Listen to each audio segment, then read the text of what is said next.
الحمد لله نحمده ونستعينه ونستغفره ونؤمن به ونتوكل عليه ونعوذ بالله من شرور أنفسنا ومن سيئات أعمالنا من يهده الله فلا مضل له ومن يضلله فلا هادي له ونشهد أن لا إله إلا الله ونشهد أن محمدا عبده ورسوله أرسله بالحق بشيرا ونذيرا.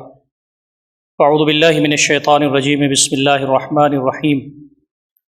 يا أيها الذين آمنوا ادخلوا في السلم كافة ولا تتبعوا خطوات الشيطان إنه لكم عدو مبين. صدق الله العلي العظيم. وعن النبي صلى الله عليه وسلم أنه قال لا يؤمن أحدكم حتى يكون هواه تبعا لما جئت به أو كما قال النبي صلی اللہ تعالی علیہ وسلم. محترم سامعین خطبہ جمعہ، بزرگوں، نوجوان بھائیوں اور عفت ماں اور بہنوں، السلام علیکم ورحمۃ اللہ وبرکاتہ.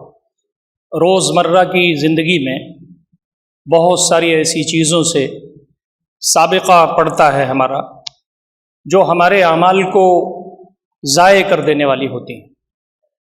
آدمی بسا اوقات نمازیں پڑھتا ہے، نوافل کا اہتمام کرتا ہے، تہجد پڑھتا ہے، قرآن مجید کثرت کے ساتھ تلاوت کرتا ہے، سال میں کئی مرتبہ ختم کرتا ہے، عمرہ بھی کراتا ہے، حج بھی کرتا ہے.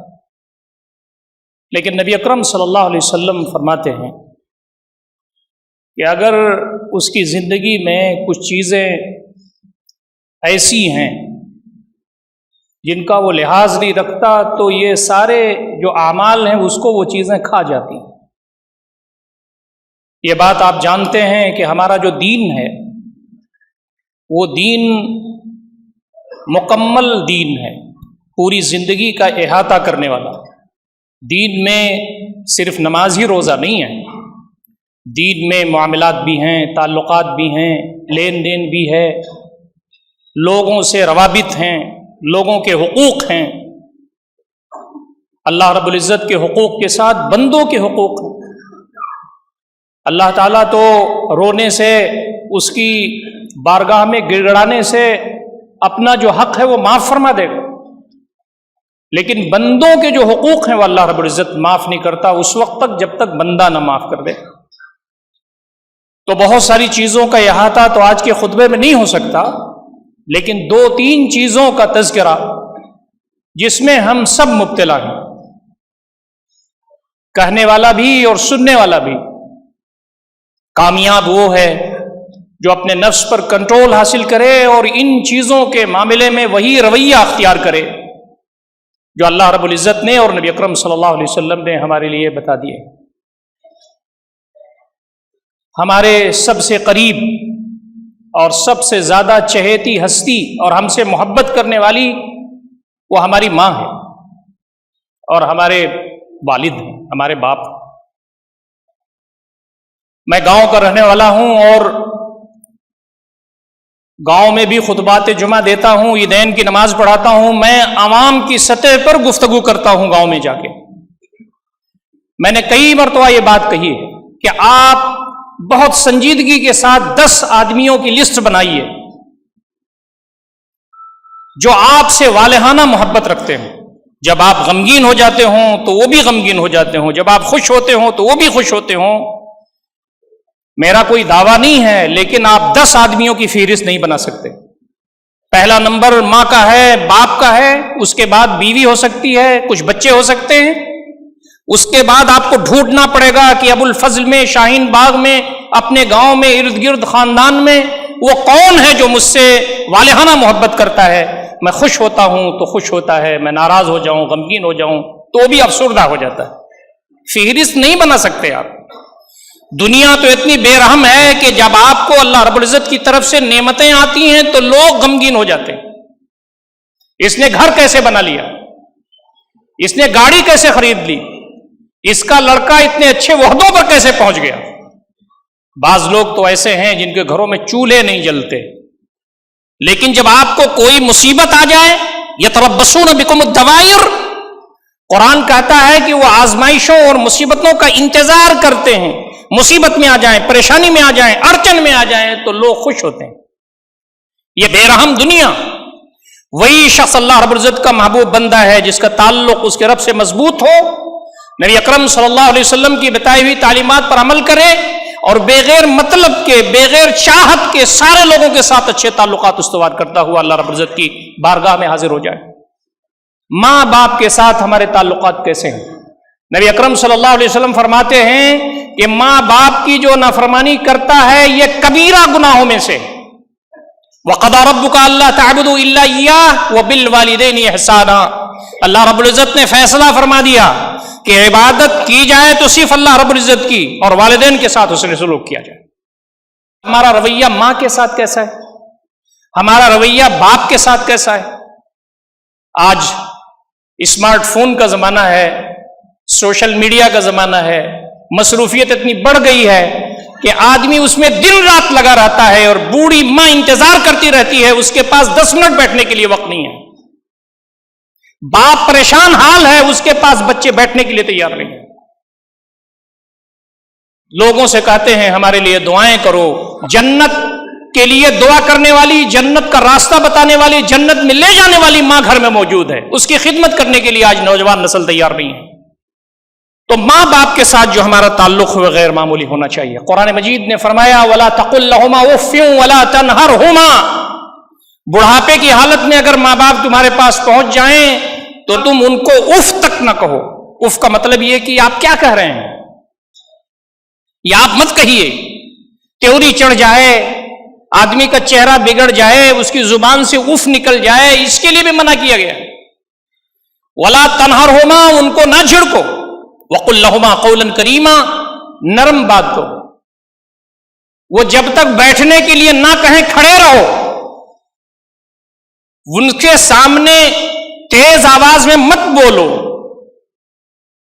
اور ان کے سامنے سراپا بچھے رہو۔ وَاخْفِضْ لَهُمَا جَنَاحَ الذُّلِّ مِنَ الرَّحْمَةِ، جیسے پرندے اپنے بچوں کے اوپر رحمت کا بازو بچھائے ہوئے ہوتے ہیں، ویسے ماں باپ کے لیے سراپا رحمت بن جاؤ جب بڑھاپے کے دہلیز پر وہ پہنچ جائیں۔ نبی اکرم صلی اللہ علیہ وسلم ممبر پر چڑھے تو آمین کہا، دوسرے پر چڑھے تو آمین کہا، تیسرے پر چڑھے تو آمین کہا۔ صحابہ نے کہا نئی بات ہے ہمارے لیے، تو آپ نے فرمایا کہ ان میں ایک بات تو یہ ہے کہ جبریل آئے اور انہوں نے کہا کہ کوئی شخص جس کو بڑھاپے میں ماں باپ یا دونوں میں سے ایک ملے اور ان کی خدمت کر کے جنت نہ حاصل کر لے، اس پر لعنت ہو، تو میں نے آمین کہا۔ دوستوں اور ساتھیوں، آج کے اس دور میں ہم ماں باپ کی قدر نہیں پہنچاتے، یہ کبائر میں سے ہے۔ جس کے ماں باپ اگر ناراض ہیں اس کے لیے جنت نہیں مل سکتی، یہ نصوص قرآنی اور نبی اکرم صلی اللہ علیہ وسلم کی حدیث سے ثابت ہے۔ تم چاہے ان کے لیے مسجد بناؤ، چاہے ان کے لیے یتیم خانہ بناؤ ان کے مرنے کے بعد، ماں باپ اگر کسی سے ناراض ہیں اور اسی حالت میں ان کی وفات ہو گئی تو بہت مشکل ہے۔ یہ ماں باپ ہیں جو اپنے بچوں کے لیے اپنی زندگیاں داؤں پر لگا دیتے ہیں، یہ کھاتے نہیں اپنے بچوں کو کھلاتے ہیں۔ ماں بھیگے ہوئے جگہ پر خود سوتی ہے، اپنے بچے کو نہیں سلاتی۔ ماں پیٹ میں رکھتی ہے، پریشانیوں کے عالم میں زندگی گزارتی ہے، موت و حیات کی کشمکش میں اس کو جنتی ہے، دودھ پلاتی ہے، دعائیں کرتی ہے کہ میرا بچہ پھلے اور پھولے۔ لیکن یہی لڑکا جب بڑا ہوتا ہے تو ماں کو جھڑکتا ہے، ماں کو برا بھلا کہتا ہے۔ جس ماں نے اس کو بولنا سکھایا اس ماں کے سامنے تیز آواز میں بولتا ہے، اور وہ باپ جو صاحبان کی طرح کھڑا رہا، جب تم بیمار ہوئے تو وہ اسپتال میں دن رات کھڑا رہا، جب تمہارے لیے کوئی پریشانیاں آئیں تو اس نے قرض لے کر کے تمہاری زندگی کا سامان کیا۔ تمہاری زندگی میں کوئی بھی پریشانی آئی تو باپ بیاکل اور بے چین رہا، ماں نے مصلی بچھایا اور دعا کرتی رہی۔ نبی رحمت صلی اللہ علیہ وسلم تشریف فرما تھے، ایک بدو آیا، اس نے کہا کہ اللہ کے نبی صلی اللہ علیہ وسلم، میرے جو باپ ہیں وہ مجھے پریشان کرتے ہیں، میرا جو مال ہے اس میں سے لے لیتے ہیں، اور مجھ کو کہتے ہیں کہ اور بھی مال مجھے دو، مجھے زندگی میں پریشانی ہے۔ آپ نے کہا اپنے باپ کو بلا لاؤ، تمہارے باپ ایسا کیوں کرتے ہیں تمہارے ساتھ؟ وہ شخص آیا، زمخشری رحمت اللہ علیہ بڑی تفصیل کے ساتھ واقعہ نقل کیا ہے کہ وہ شخص آیا تو اس نے کہا کہ نبی رحمت صلی اللہ علیہ وسلم، یہ شخص جب پیدا ہوا تھا تو ہم نے اس کی زندگی کی فکر کی. ہم کھاتے نہیں تھے، اس کو کھلاتے تھے. ہم کتنی پریشانیوں سے اس کو ہم نے پالا کہ یہ بڑا ہو کر کے پھلے پھولے. اور آج جب ہم کمزور ہو گئے ہیں اور یہ جوان ہو گیا ہے تو ہمیں ڈانٹتا ہے، اپنے مال میں سے کچھ بھی نہیں دیتا. نبی اکرم صلی اللہ علیہ وسلم کے آنکھوں میں آنسو تھے. آپ نے فرمایا انت و مالک لابیک، اے نوجوان تو اور تیرا جو مال ہے سب تیرے باپ کا ہے.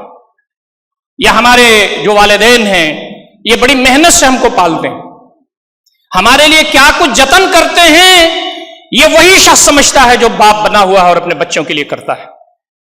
باپ ہی ہے وہ دنیا میں کسی کو بھی اپنے سے آگے بڑھنے نہیں دیتا، لیکن باپ وہ ہستی ہے جو اپنے بیٹے کو چاہتی ہے کہ وہ مجھ سے آگے بڑھ جائے، وہ پھلے پھولے، میرے لیے نیک نامی کا ذریعہ بنے. لیکن آج یہ دور ہے اپنے باپ کا پیر نہیں دباتے، اپنے باپ کی دلجوئی نہیں کرتے، اس سے باتیں نہیں کرتے. یاد رکھو ماں کے قدموں کے تلے جنت ہے اور باپ جنت کا دروازہ ہے. کوئی اگر اپنے ماں باپ کی نافرمانی کرتا ہے تو یہ کبائر میں سے. نبی رحمت صلی اللہ علیہ وسلم طواف فرما رہے ہیں اور آپ کے ساتھ ایک نوجوان ہے جس نے اپنی ماں کو اپنے پیٹھ پر لاد رکھا ہے اور طواف کر رہا ہے. وہ سما کیسا ہوگا صرف آپ امیجن کر سکتے ہیں کہ وقت کا پیغمبر بھی طواف کر رہا ہے، ایک آدمی نوجوان اپنی ماں کو، بوڑھی ماں کو اپنے پیٹھ پر بیٹھا کر کے طواف کر رہا ہے. طواف جب مکمل ہونے لگا نوجوان نبی اکرم صلی اللہ علیہ وسلم کے قریب ہوا طواف کرتے ہوئے. اس نے کہا اللہ کے نبی صلی اللہ علیہ وسلم کیا میں نے اپنے ماں کا حق ادا کر دیا؟ تو نبی اکرم صلی اللہ علیہ وسلم نے فرمایا نوجوان تیری ولادت کے وقت تیری ماں کو جو تکلیف ہوئی تھی اس کی ایک چیخ کے برابر بھی ابھی تو نے ادا نہیں کیا. ماں وہ ہوتی ہے جو بچے کو پالتی ہے، بے حساب دودھ اڈیل دیتی ہے کہ یہ تنومند رہے، فکر مند ہوتی ہے. بچہ نظروں سے غائب ہوتا ہے تو بے چین ہو جاتی ہے. محلے میں کھیلتے ہوئے اگر کہیں غائب ہو جائے تو ماں کی حالت آپ دیکھیں. یہ وہ ہستیاں ہیں جو ہمیشہ اس فکر میں رہتی ہیں کہ ہم دنیا میں پھلے اور پھولیں، ان کے قدموں میں بیٹھنا، ماں باپ کے ساتھ دلجوئی کرنا، ان کی ضرورتوں کو پوری کرنا. یہ ذمہ داری نئی نسل کی ہے، ہر نوجوان کی ہے، چاہے وہ نوجوان مرد ہو یا عورت ہو. اگر کسی نے اس سلسلے میں لاپرواہی کی تو وہ کبیرہ گناہ کا مرتکب ہو رہا ہے. یہ نمازیں کام آنے والی نہیں ہیں، یہ روزے کام آنے والے نہیں ہیں، یہ حج و زکوٰۃ کام آنے والا نہیں ہے. ماں باپ اس دنیا سے ایسا رخصت کیجئے کہ وہ ہمارے لیے دعائیں کرتے ہوئے جائیں. ایک نوجوان نے پوچھا کہ اللہ کے نبی صلی اللہ علیہ وسلم ہم نے اپنے ماں باپ کی کافی خدمت کی، مال لا کر کے ان کو دے دیتا ہوں، اسباب لا کے دے دیتا ہوں، جو بھی میرے پاس ہے ان پر نشاور کرتا ہوں، میں ان کے لیے خیر ہی خیر سوچتا ہوں، کیا میں نے حق ادا کر لیا؟ نبی رحمت صلی اللہ علیہ وسلم نے فرمایا کہ تم حق ادا کیسے کر سکتے ہو؟ انہوں نے تمہاری خدمت کی، مال و اسباب تمہارے اوپر نشاور کیا تاکہ تم زندہ رہو. تم ان کے ساتھ اچھے برتاؤ اس لیے کر رہے ہو کہ ان کا خاتمہ بالخیر ہو جائے. برابر کیسے ہو سکتا ہے؟ دوستوں اور ساتھیوں، یہ جو صورتحال ہے یہ غیر معمولی ہے. اس پر ہمارے نوجوان بھائیوں کو، نوجوان بہنوں کو توجہ دینا چاہیے کہ جب تک ماں باپ کا سایہ ہے ان کے ساتھ رہیے، ان کے ساتھ بیٹھیے، ماں باپ سے بات کیجیے، ماں باپ کی ضرورتوں کو پوری کیجیے، ماں باپ کی جھڑکیاں سنیے، ماں باپ سے معافی مانگیے. اور اگر ماں باپ اس دنیا سے چلے گئے ہیں تو ماں باپ کے لیے دعائیں کیجیے. نبی اکرم صلی اللہ علیہ وسلم فرماتے ہیں اذا مات ابن آدم انقطع عمله الا من ثلاث صدقۃ جاریہ اور علم ينتفع به اور ولد صالح يدعو له. انسان مر جاتا ہے، اس کا عمل رک جاتا ہے، لیکن تین چیزیں ایسی ہیں کہ مرنے کے بعد بھی اس کو ثواب ملتا رہتا ہے. صدقہ جاریہ کر دیا، مسجد بنا دیا، مدرسہ بنا دیا، یتیم خانہ بنا دیا، یا کوئی علم اور نالج دے دیا جس سے لوگ فائدہ اٹھاتے ہیں. اور نبی اکرم صلی اللہ علیہ وسلم نے فرمایا کہ او ولد صالح يدعو له، نیک اولاد جو دعائیں کرے. نیک اولاد میں لڑکا بھی ہے اور لڑکی بھی ہے. نبی اکرم صلی اللہ علیہ وسلم فرماتے ہیں بندہ کہے گا کہ بار الہ تو نے بڑی نعمتوں میں مجھے رکھا تھا، آج میں اس سے بڑی نعمتوں میں ہوں. اللہ رب العزت فرمائیں گے کہ تمہاری نیک اولاد نے تمہارے لیے دعا کی. یہ حق ہے ہمارے والدین کا، جب تک زندہ رہیں ان کے ساتھ اچھا برتاؤ کریں.